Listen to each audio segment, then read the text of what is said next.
Assalamualaikum warahmatullahi wabarakatuh. Ujian tengah semester Fakultas Usuluddin dan Pemikiran Islam digunakan untuk kelas IKT 2 dan IKT 3. Yang pertama, bagaimana menurut saudara upaya mengembangkan peradaban Islam, tradisi, dan ilmu keislaman di mana secara epistemologi keilmuan pada saat itu sebelum dunia barat memasuki era Renaissance atau Aufklärung terkait dengan lembaga pesantren yang bersifat indigenis diisyaratkan oleh Martin van Branchen dalam menerapkan teorinya untuk zaman saat ini. Jelaskan menurut pendapat saudara. Jadi bagaimana kalian memberikan satu statement tentang perkembangan terutama keilmuan Islam itu bagaimana? Nah, maka analisakan menurut pendapatmu. Semuanya ada di dalam bukunya. Silakan dicari ya. Baik, nomor 2.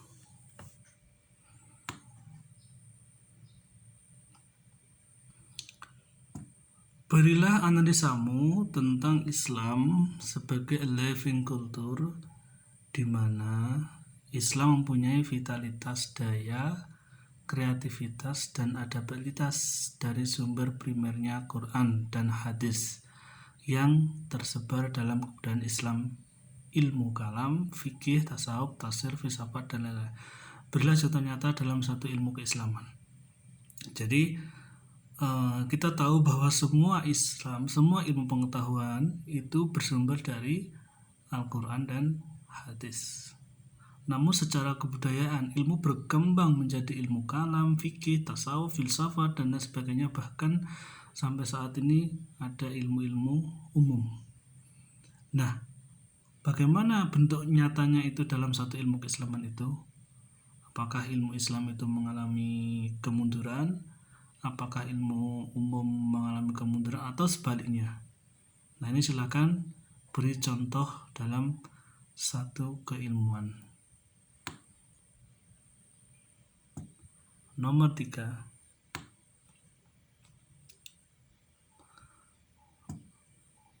Bagaimana struktur fundamental pola pikir ilmu kalam, doktrin, dan dogma menurut Abid al-Jabiri dengan konsep Bayani, Irfani, dan Burhani? Kaitannya pola pikir deduktif Plato dan berilah contoh realitas dalam kehidupan nyata saat ini. Jadi bagaimana kalian memahami konsep Bayani, Irfani, dan Burhani menurut Abid al-Jabiri? Kemudian konsep tersebut dikaitkan dengan pola pikir deduktif Plato. Karena kita tahu Plato itu adalah filosof Yunani pada saat itu ya.